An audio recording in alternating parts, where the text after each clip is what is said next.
അമ്മായിൻ്റെ മോളെ കല്യാണത്തിന് പോയിക്കൊണ്ടിരിക്കുകയാണ്. കല്യാണമല്ല, തലേന്നാണ് കേട്ടോ.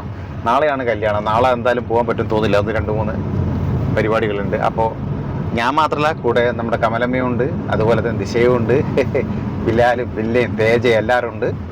പിന്നെ എല്ലാവരും പറയുന്നുണ്ട് ബിലാലിനെ ഒരിക്കലും കാണിക്കുന്നില്ല എന്ന്. ബിലാലിനെ അപ്പോൾ നീ തന്നെ കണ്ടു. പാനൂരാണ് അമ്മായിൻ്റെ വീട്. നിങ്ങളിൽ ചിലർക്ക് ഒരുപക്ഷെ നമ്മൾ അമ്മായിനെ അറിയായിരിക്കും. നമ്മളെ വീഡിയോസിലൊക്കെ മുമ്പ് ഒരു 1-2-3 പ്രാവശ്യം, അല്ല 1-2-3 വീഡിയോസിൽ വന്നിട്ടുണ്ട്. ആള് നല്ല തകൃതിയായിട്ട് അഭിനയിച്ച് പോയതാണ്. അപ്പോൾ അങ്ങോട്ടേക്കുള്ള പോക്കാണ്. പാനൂര് മേലെ പൂക്കോം കാട്ടിമുക്ക് വഴി പോകണമെന്നാണ്, പോയാൽ മതി എന്നാണ് പറഞ്ഞിട്ടുള്ളത്. അപ്പോൾ ഞങ്ങൾ ഗൂഗിൾ മാപ്പൊക്കെ ഇട്ടിട്ടുണ്ട്. അപ്പോൾ അതിലാകുമ്പോൾ ഷോർട്ടാന്ന് പറയുന്നിട്ട്. അപ്പോൾ നമുക്ക് അവിടെയുള്ള വിശേഷങ്ങളും എല്ലാം വഴിയെ ഓരോന്നോരോന്നായിട്ട് കാണിക്കാം. അപ്പോൾ അമ്മായിട്ടുള്ള ബന്ധങ്ങളെല്ലാം കൂടുതൽ തീവ്രമായിട്ട് അറിയുന്നത് കമലമ്മക്കാണ്. അപ്പോൾ കമലമ്മ വിശദമായിട്ട് പറയും. അമ്മായിയെ കുറിച്ച് 2 വാക്ക് പറയൂ. അമ്മായിയാണ് പ്രധാനപ്പെട്ട, ആകെ ഒരു അമ്മായിയെ ഉള്ളവർക്ക് എൻ്റെ അമ്മായിയാണ്. കുറേ മുമ്പുള്ള പണ്ട് കാലത്തല്ലോ അന്യത്തിൻ്റെ ആങ്ങളെന്നെ കല്യാണം തലേന്നേ പോയിട്ട് അവിടെ നിൽക്കലാണ്. കല്യാണമെല്ലാം കഴിഞ്ഞിട്ട് അന്ന് വൈകുന്നേരമല്ല വീട്ടിലെത്തല്. ഇന്നത്തെ സാഹചര്യം എല്ലാം മാറിയല്ലോ. ഇപ്പം പോവുക വരുക. നാളെ ദിശ ഉണ്ടാവില്ല. ദിശക്ക് കാസർഗോഡ് പോകണം, പേഷ്യൻ്റ് ഉണ്ട്. പിന്നെ നാളെ നമുക്കും വേറെയും പരിപാടി ഉണ്ട്. അതുകൊണ്ട് ഇന്ന് പോയി കളിയാന്ന് വിചാരിച്ച്. അങ്ങനെയാണ് ഇപ്പോൾ 5 മണിയായി. ഒരു 7-8 മണിയാകുമ്പോൾ തിരിക്കാന്ന് വിചാരിക്കുന്നു. അമ്മേൻ്റെ അമ്മായിനാ ഞങ്ങളെന്താ വിളിക്കും? അമ്മായി വലിയമ്മായി. വലിയമ്മായി അല്ല, അമ്മായിനെ അമ്മായി എന്ന് വിളിക്കുമ്പോൾ നമ്മൾ അമ്മായി എന്ന് വിളിക്കും. ഇന്നത്തെ കാലത്ത് പറയാൻ ചിങ്ങളെ അമ്മായി ശരിക്കും എന്റെ ആങ്ങളെ എന്റെ അവളല്ലേ മാമി. അല്ല, അത് മനസ്സിലായി. അമ്മേന്റെ അമ്മായിനെ നമ്മള് എന്താ വിളിക്കുക? പണ്ട് കാലത്തെല്ലാം വിളിക്കുക വലിയമ്മാമൻ, വലിയമ്മായി. വലിയമ്മായി എന്നാണ്. Okay okay. അപ്പൊ വല്യമ്മായിന്റെ വീട്ടിലേക്കാണ് പോകുന്നത്. അപ്പൊ ഈ വല്യമ്മായിന്റെ വീട്ടിൽ തന്നെയാണോ കല്യാണം? അല്ല, അതിന്റെ ഒരു പറമ്പിന്റെ അപ്പുറത്ത്, 2 പറമ്പിന്റെ അപ്പുറത്ത്. തറവാടിന്റെ അവിടുന്ന് കുറച്ച് പോകണം അല്ലേ? 2 പറമ്പിന്റെ അപ്പുറത്ത്. 2 പറമ്പിന്റെ അപ്പുറത്താണ്. ഞങ്ങൾ ഏകദേശം കൈനാട്ടി എത്തി കേട്ടോ. കൈനാട്ടിന്ന് ഇനിയിപ്പോ നേരെ പോകണം. ഗൂഗിൾ മാപ്പിൽ ഇട്ടിട്ടുണ്ട്. ലൈറ്റ് ആയി എനിക്ക്.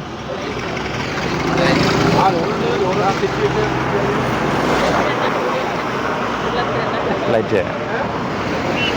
നിങ്ങൾക്ക് മീഡിയം ചായ അല്ലേ? 3 നമുക്ക് 3 ആ. ഒരു 4 ചായയും ഒരു ലൈറ്റ് ചായയും 5 പഴംപൊരി ഒരു ഉള്ളിവടയാണ്.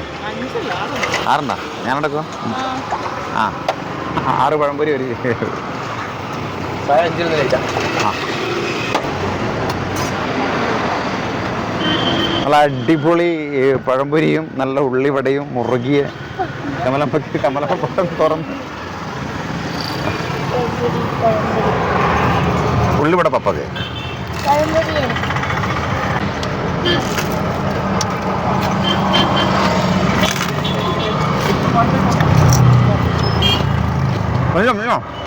പാത്തെടുത്തോ? പഴംപൊരി നല്ല ടേസ്റ്റ് ഉണ്ടാ? സൂപ്പർ. നമ്മുടെ ചായ ഇപ്പൊ വരും. അധികം ആർഭാടായി തിന്നണ്ട. അവിടെ പോയി ഭക്ഷണം കഴിക്കേണ്ടതാ. പോയി കാര്യം പറഞ്ഞത് പഴംപൊരി വരാ. പഴംപൊരി ഉണ്ട്.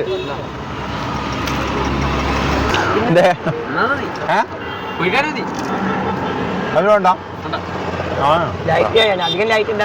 മീഡിയം ചായ. ഇങ്ങനെ ദൂര സ്ഥലങ്ങളിലെല്ലാം പോകുമ്പോൾ തട്ടുകട കയറിയിട്ട് ചായ കുടിക്കാതെ ഇവിടെ സ്ഥിരം ഹോബിയാണ്. അല്ല, എൻ്റെതും നല്ല ചായയും നല്ല പൊടിച്ചായയും. പക്ഷെ ഇപ്പോഴും പൊടിച്ചായൊക്കെ പറഞ്ഞില്ല, ഞാനൊരു മീഡിയം ചായയൊക്കെ പറഞ്ഞു. നമ്മളെല്ലാവരും നല്ല ചൂട് പഴംപൊരിയും അതുപോലെ തന്നെ നല്ല നല്ല കടികളുണ്ടല്ലേ. ഞാനൊരു ഉള്ളിവടയും കഴിച്ചു, ഒരു പഴംപൊരി കൂടെ കഴിച്ചുകൊണ്ടിരിക്കുന്നു. അതാണ് ഇവരെ പിള്ളേരെ കുഴപ്പമെന്ന് വെച്ചാൽ പിള്ളേരെ ഇങ്ങനെ ചാമ്പി അടിക്കും. നമ്മളൊരു വീട്ടിലേക്കല്ലേ പോകുന്നത്. അവിടുന്ന് ഇപ്പോൾ കല്യാണമായി ബന്ധപ്പെട്ട് അല്ലെ ഫംഗ്ഷനായി ബന്ധപ്പെട്ട് ഒരുപാട് ഭക്ഷണം അവിടെ ഉണ്ടാവും. ഇവിടുന്ന് കഴിച്ച് വയറ് നിറച്ച് പോയാൽ നടക്കൂലല്ലോ. ആ ഒരു ചിന്തയില്ല പിള്ളേർക്ക്, എന്താണെന്നറിയില്ല. നല്ല ചായ, അതുപോലെ തന്നെ നല്ല പഴംപൊരി, നല്ല ഉള്ളിവട, പിന്നെ നല്ല കല്ലുമുക്കായി ഫ്രൈ അവിടെ ഉണ്ടാക്കുന്നുണ്ട്. പക്ഷെ അത് ഞാൻ ആയത് കണ്ടിട്ടില്ല. അതുകൊണ്ടാണ് ഞാൻ പഴംപൊരി ഉള്ളിവടയും കഴിച്ചത്. ശരിക്കും എനിക്ക് ഭയങ്കര ഇഷ്ടം കല്ലുമുക്കായി ഫ്രൈ ആണ്. അടിപൊളി സാധനമാണത്. അപ്പോൾ അതായിട്ടില്ലാന്ന് തോന്നുന്നു, അത് ശ്രദ്ധിക്കാൻ പറ്റിയിട്ടില്ല. അപ്പോൾ എന്താ ദിശക്ക് എപ്പം നേരത്തെ പറഞ്ഞതുപോലെ ദിശ എപ്പോൾ എവിടെ പോകുമ്പോൾ നല്ല തട്ട് കണ്ട അപ്പം നിർത്താൻ പറയുള്ളൂ. ഇതൊരു വൃത്തിയുടെ സ്വഭാവം അതല്ലേ? ചായ കുടിക്കാന്ന് തോന്നലുണ്ടായി. അപ്പൊ തന്നെ നല്ലൊരു തട്ടുകട ഉണ്ട്, നിർത്താൻ പറ്റും. സൗകര്യത്തിൽ നിർത്താനും പറ്റി. ശരി കുറച്ച് നമ്മൾ വൈകുന്നേരത്തെ ചായ കുടിച്ചിട്ടില്ല അല്ലേ? അതുകൊണ്ട് കമലം എന്തൊന്നും ഉണ്ടാകാതെ കമലമൊക്കെ ഈ പറഞ്ഞ പോലെ ഭയങ്കര ഇഷ്ടപ്പെട്ടേക്ക്. അല്ല വൈകുന്നേരത്തെ ചായ കിട്ടിയില്ലേ തലവേദന. അതെ വൈകുന്നേരത്തെ ഒരു ചായ കിട്ടിയില്ല എന്തോ ഒരു ഉന്മേഷക്കുറവാ. പക്ഷെ നല്ല ചൂട് ചില സ്ഥലത്ത് പോയി കണ്ടാ തണിഞ്ഞ ചായ തരും. അതോ നല്ല പഴംപൊരി പാകം നല്ല അടിപൊളി. അപ്പൊ ഈ ഭാഗത്ത് നമ്മൾ പോകുന്ന വഴിയെ തരുന്നത് മുക്കാളി ഭാഗത്തേക്ക് അല്ലേ? കൈനാട്ട് കഴിഞ്ഞ പാടിന് ലെഫ്റ്റ് സൈഡ് നല്ല അടിപൊളി ഒരു തട്ടുകടിയാണ് കേട്ടോ. ഇത് പ്രൊമോഷൻ ഒന്നല്ലേ? ഇപ്പൊ പ്രൊമോഷൻ അതിനകത്ത് വലിയ തിരക്കുമില്ല. തിരക്കല്ല, ആൾക്കാർ വന്നു പോകുന്നുണ്ടല്ലോ, കുറെ ആൾക്കാർ വന്നു പോകുന്നുണ്ടല്ലോ. നമ്മളുള്ളവരെല്ലാം പോയിട്ട് പിന്നെ ആൾക്കാർ വരുന്നുണ്ട്. അതെ അതെ അതെ അതെ. അങ്ങനെ നല്ല ടേസ്റ്റി ആയിട്ട് നല്ല ഇത് കൊടുത്തു കഴിഞ്ഞാൽ ആൾക്കാർ ഏത് മൂലക്കൊന്നും വരും. നമ്മൾ അങ്ങനെ ദിശ പോകില്ലേ? നമ്മൾ വടകരയിൽ നിന്ന് നല്ല മുറുകിയ ഒന്നുമില്ല, മുറുകിയ ഉള്ളിവടയും പരിപ്പുവടയും പിന്നെ ഈ പറഞ്ഞ പരിപ്പുള്ള ചിലൊക്കെ വലിയ പരിപ്പുവടയായിരിക്കും. അതൊരു മുറുകിക്കുന്നുണ്ടാവില്ല. ഇങ്ങനെ ഉള്ളിലത്തെ ആ മാവ് ഇങ്ങനെ വല്ലാണ്ട് നല്ല ചെറിയ കുഞ്ഞി പരിപ്പുവട, ഒരു അതായത് ദാരിദ്ര്യം പിടിച്ച പരിപ്പുവട, അതിനാണ് ടേസ്റ്റ് അല്ലേ? ഭയങ്കര വലിപ്പമുണ്ടായൊരു കാര്യമില്ല. അതുപോലെ തന്നെ ഈ കല്ലുമ്മക്കായി ഫ്രൈ ഒക്കെ നല്ല ടേസ്റ്റുള്ള സ്ഥലത്ത് നമ്മൾ കുറച്ച് ഓടിയിട്ടാണെങ്കിൽ നമ്മൾ അവിടെ പോയി കഴിക്കും. അപ്പം നല്ല ടേസ്റ്റി ആയിട്ട് ഉണ്ടാക്കി കൊടുക്കണം കേട്ടാ. തട്ട് കടക്കാരോടാണ് പറയുന്നത്. നമ്മൾ വെറുതെ എന്തെങ്കിലും ഉണ്ടാക്കി വെച്ചിട്ട് കാര്യമില്ല. നമ്മൾ ഒരു പ്രാവശ്യം കഴിച്ച് ഇഷ്ടപ്പെട്ട് കഴിഞ്ഞാൽ നമ്മൾ കുറച്ച് ദൂരം ഓടിയായാലും എല്ലാവരും വരും എന്നാണ് പറഞ്ഞു വരുന്നത്. അല്ല അങ്ങനെ കുറെ ചില തട്ടുകടകൾ ഉണ്ട് കേട്ടോ. ചില പരിപ്പുവട ഉള്ളിൽ വെന്തിട്ടുണ്ടാവൂല. അപ്പൊ നമുക്കത് വലിയൊരു ഇഷ്ടയിലായിട്ട് തിന്നുന്നതായിരിക്കും. അല്ല എനിക്ക് ശരിക്കും പരിപ്പുവട ഭയങ്കര ഇഷ്ടമാണ്. പണ്ടൊക്കെ നല്ല മുറുകിയ പരിപ്പുവട ചില ഹോട്ടലിലൊക്കെ പണ്ട് കിട്ടുന്നുണ്ട്. അതായത് കുറേ വർഷങ്ങൾക്ക് മുമ്പേ. അതിനുശേഷം നല്ലൊരു പരിപ്പുവട കിട്ടുന്ന സ്ഥലം ഞാൻ ഇതുവരെ കണ്ടിട്ടില്ല കേട്ടോ. എല്ലാവരും ഉണ്ടാവും. എൻ്റെ പകുതി തിന്നാലേ നമുക്ക് വേണ്ടാതോ, അല്ലെങ്കിൽ സൈഡ് ഭാഗം മാത്രം കടിച്ച് നടുഭാഗം മൊത്തം ബാക്കിയായിരിക്കും. പരിപ്പുവടേൻ്റെ കാര്യമാണ് പറയുന്നത് കേട്ടോ. ഇപ്പം ഇന്ന് ഉള്ളിവട നല്ല മുറുകിയതാണ്. ഞാൻ തിന്നുന്നത് കാണിച്ചല്ലോ. ഉള്ളിവട നല്ല മുറുകിയത്, അതുകൊണ്ട് ഞാൻ ഉള്ളിവട സെലക്ട് ചെയ്ത്. പഴംപൊരി പിന്നെ ഒരുവിധമല്ല ചില അധിക സ്ഥലത്തൊന്നും കുഴപ്പമില്ലാത്ത കിട്ടലുണ്ട് അല്ലേ? ചിലപ്പോൾ പഴം കടിക്കാറുണ്ട് ചില സ്ഥലത്ത്. പക്ഷേ ഇത് അടിപൊളി പഴംപൊരിയായിരുന്നു കേട്ടോ. പഴംപൊരിയും ഉള്ളിവടയും കഴിച്ച എല്ലാ ഐറ്റംസും സൂപ്പറായിരുന്നു.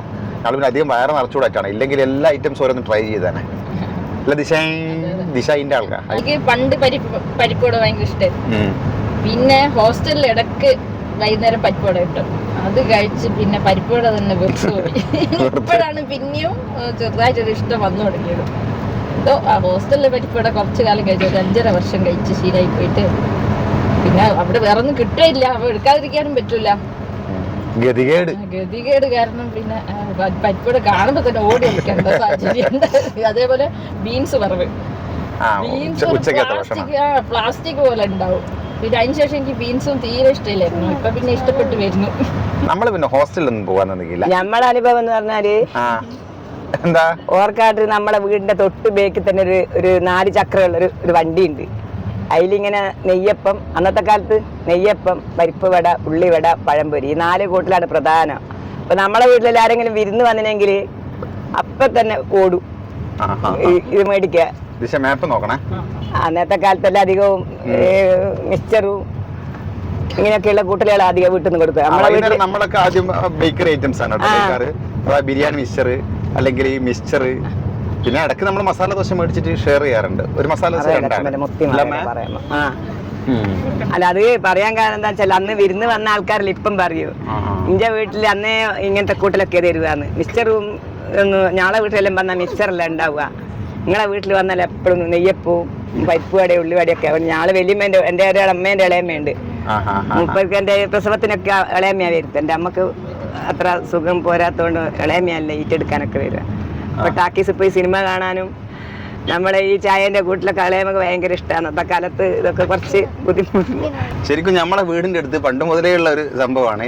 എവിടെ വീട് നമ്മൾ മാറി വാടകയ്ക്കെല്ലാം കുറെ താമസിച്ചാൽ പറഞ്ഞിട്ടുണ്ടായിരുന്നല്ലോ, അതിന്റെ എല്ലാം അടുത്ത് തന്നെ ഒരു ഹോട്ടൽ ഉണ്ടാവും. അപ്പൊ നമ്മളെ വീട്ടിൽ വരുന്ന ആൾക്കാരും പറയൂ, എല്ലാ കമലെ നീ ഏടെ പോയാൽ എൻ്റെ കൂടെ തന്നെ ഒരു ഹോട്ടൽ ഉണ്ടാവുമല്ലോ. കാരണം ഒരു വരുന്ന സമയത്ത് ഒരു കടിയായിട്ട് നമ്മളൊന്ന് നല്ല പഴംപൊരിയോ അല്ല ഉള്ളിവടയോ എല്ലാതും നല്ല സാധനങ്ങളുണ്ടാവും. അത് മാത്രമല്ല, അമ്മ പണ്ട് ജോലിക്കെല്ലാം പോകുന്ന സമയത്ത് അമ്മക്ക് എല്ലാം ഉണ്ടാക്കിയിട്ട് അമ്മ പണ്ട് എംബ്രോയിഡറി അടിക്കാൻ പോകാറുണ്ടായിരുന്നു. ഞാൻ പറഞ്ഞിട്ടുണ്ടായിരുന്നു അറിയില്ല. അപ്പോൾ ആ സമയത്ത് അമ്മ ചോറ് മാത്രം വെച്ച് വെക്കും. അപ്പോൾ ഈ ഹോട്ടലിൽ നിന്ന് ദിവസം ഞങ്ങൾക്ക് കറിയും 2 തരം കറിയും ഉണ്ടാവും, ഉപ്പേരിയും ഉണ്ടാവും. അപ്പോൾ അത് ഇവർക്ക് കൊടുക്കണേ എന്ന് പറഞ്ഞ് ഏൽപ്പിച്ചിട്ട് അമ്മ പോവുക. അപ്പോൾ ദിവസവും ഈ ഹോട്ടൽ കറി നമ്മൾ ആ കാലഘട്ടത്തിലൊക്കെ കഴിച്ചിട്ടുണ്ടായിരുന്നത്. അപ്പോൾ നല്ല ടേസ്റ്റുള്ള വീട്ടിലെ ഹോട്ടലാണ്, അല്ലാതെ നമ്മൾ ഹോട്ടലല്ല. വീട്ടിൽ നിന്ന് തന്നെ കറികളൊക്കെ ഉണ്ടാക്കിയിട്ട് അങ്ങനെ കൂടുതൽ അങ്ങനത്തെ മായങ്ങളൊന്നും ചേർക്കാത്ത നല്ല നമ്മുടെ നാടൻ നമ്മൾ വീട്ടിൽ നിന്നൊക്കെ ഉണ്ടാക്കുന്ന പോലെ തന്നെയുള്ള കറികളാണ്. അപ്പോൾ അത് കൂട്ടിയിട്ട് നമ്മൾ കുറേ കാലം കഴിഞ്ഞിട്ടുണ്ടായിരുന്നു. അപ്പോൾ അന്നേരം എല്ലാവരും പറയൂ, കമലപ്പെണ്ണിന് നല്ല സുഖമാണ് പറഞ്ഞ പോലെ ഹോട്ടലുകൾ ഉണ്ടാവുമല്ലോ. അല്ല, അത് പറഞ്ഞു വരുമ്പോ ഇന്നും ഇന്നലെ ഒന്നല്ല, 25 കൊല്ലം മുമ്പുള്ള കഥയാണ് ഞാൻ പറയുന്നത്. ഇവരൊക്കെ അന്ന് കോളേജിലെല്ലാം പഠിക്കാനും അങ്ങനെയൊക്കെ പോകുമ്പോ നമ്മ എംബ്രോയിഡറി അടിക്കാൻ പോയി ചെയ്യുന്നതാ കമ്പനിയിൽ. അപ്പൊ ആടെ കൃത്യസമയത്ത് എത്തണം, അങ്ങനെ കുറെ പ്രശ്നങ്ങളുണ്ട്. അപ്പൊ ചോറും വെക്കും, ദോശയോ പുട്ടോ അങ്ങനത്തെ എന്തെങ്കിലും ചൂടും. കറി അപ്പുറത്തെ കടയിൽ തൊട്ട് മുറ്റത്ത് തന്നെ ഒരു വീട്ടിലൊരു പെണ്ണുങ്ങള് അന്നേ 25 കൊല്ലം മുമ്പേ. അപ്പൊ എന്റെ വീട്ടിലെല്ലാരെയും വന്നാൽ പറയും എനിക്ക് നല്ല സുഖം, അരക്കയും വെക്കൊന്നും വേണ്ടല്ല. കുട്ടികളോട് ഞാൻ പറയും ഉച്ചക്ക് കോളേജിൽ വിട്ട് വന്നാല് മുറ്റത്ത് തന്നെയാ കറിയും വാങ്ങിക്കൊണ്ടിരുന്നു. അന്നൊരു ചെറിയ പൈസയേ ഉള്ളൂ. ഒരു ലക്ഷ്മിയടത്തിന്റെ ഒരു ഹോട്ടൽ ഉണ്ടായിരുന്നു. അപ്പൊ ഞങ്ങൾക്കത് വലിയ ഉപകാരമായി. അന്ന് വേറെ വീട്ടിലാരും ഇല്ലാത്ത സ്ഥിതിക്ക് ഇതെല്ലാം കൂടി എടുത്തിട്ട് പോകാൻ പറ്റൂല. എനിക്ക് എന്റെ കുളിയും നനയും വെക്കലും എല്ലാം കൂടി ആകുമ്പോൾ എനിക്ക് ഭയങ്കര ബുദ്ധിമുട്ടാ. ഇന്നത്തെ പോലെ ഓട്ടോറിക്ഷക്കൊന്നും പോകുന്നില്ല, നടന്നു പോകുന്നതാ. പിന്നെ നമ്മൾ അരവിന്ദഘോഷ് റോഡില് താമസം, അവിടുന്ന് മേപ്പയിലേക്ക് പോകണം. അപ്പോൾ ഒരു 20-25 മിനിറ്റ് നടക്കാനുണ്ട്. അപ്പം എല്ലാം കൂടി ആകുമ്പോൾ എനിക്കതൊരു വലിയ സൗകര്യമായിരുന്നു അന്നത്തെ കാലത്ത്. അപ്പം ഞങ്ങളെ വീട്ടിൽ ആരും വിരുന്ന് വന്നാലും എപ്പം മുറ്റത്ത് തന്നെ കഴിഞ്ഞിട്ട് ഒരു പഴംപൊരിയോ എണ്ണക്കടിയോ കൊണ്ടുവരും. അന്ന് അധികം വീട്ടിലും പോയാൽ മിക്സ്ചറും പഴം അങ്ങനെ ഇങ്ങനെയുള്ള ബേക്കറി കൂട്ടിലാണ് കിട്ടുക.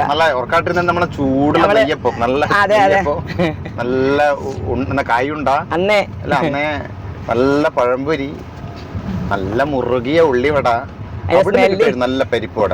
അതിന്റെ സ്മെല്ല് വീട്ടിലേക്ക് എത്തും. അതൊക്കെ ഒരു സന്തോഷ നിമിഷം. അത് കഴിക്കാനായിട്ട് ചില വിരുന്നുകാർ ആഴ്ചക്കാഴ്ചക്ക് വരാറുണ്ടായിരുന്നു, സംശയമില്ലായില്ല. അല്ല, അത് ചുരുക്കി പറഞ്ഞ ആരാ ഇത്ര വിരുന്ന് വരും? അന്നത്തെ കാലത്ത് അങ്ങനെ അധികം വിരുന്നൊന്നും പോവുകയും വരുന്നില്ല. ഞങ്ങളെ വീട്ടിന്റെ അടുത്ത് ആസ്പത്രി ഉണ്ട്. അപ്പൊ ഞങ്ങൾ ആരെങ്കിലും കുറച്ച് പുതിയങ്ങാടി എന്നെല്ലാം പറഞ്ഞ എടച്ചേരി എന്നെല്ലാം പറഞ്ഞ സ്ഥലത്തെല്ലാം ആസ്പത്രിയിലേക്ക് കാണിക്കാൻ വരും. അപ്പൊ തിരിച്ചു പോകുമ്പോൾ ഒന്ന് കമലേന്റെ അടുത്ത് കാര്യമെന്ന് വിചാരിക്കും. ഒന്നങ്ങനെ. പിന്നെ ഒന്നാമത്തെ സിനിമ ടാക്കീസ് അടുത്തുണ്ട്. ടൗണിലാണ് ഞങ്ങളെ വീട്. അപ്പൊ ടൗണുമായിട്ട് ബന്ധപ്പെട്ടിട്ട് കുറച്ചപ്പുറം കുറച്ചങ്ങോട്ടുള്ളവരൊക്കെ ടൗണിൽ വരുമ്പോൾ ഒന്ന് നമ്മളെ വീട്ടിൽ കയറും. അങ്ങനെ ആ വിരുന്നുകാർ എന്ന് പറയുന്നത്. അപ്പൊ നമ്മളാരായാലും വീട്ടിൽ വന്ന ഒരു ചായയും കടിയും കൊടുക്കും. അപ്പൊ ഇങ്ങനത്തെ കടി കിട്ടുമ്പോൾ കുട്ടികളൊക്കെ ഇപ്പോഴും പറയും, ഞങ്ങൾ പണ്ട് നിങ്ങളെ വീട്ടിൽ വരുമ്പോൾ ഞങ്ങൾക്ക് നല്ല അന്നേ പഴംപൊരിയൊക്കെ ചായക്ക് തരും. ഇപ്പൊ അതൊന്നും വലിയ കാര്യമല്ല, എങ്കിലും അന്ന് അതൊക്കെ വലിയ പ്രധാനപ്പെട്ട ഭക്ഷണങ്ങളായിരുന്നു എന്ന് ഇപ്പൊ അവര് പറയുമ്പോഴാണ് ഞങ്ങൾക്ക് ഓർമ്മ വരുന്നത്.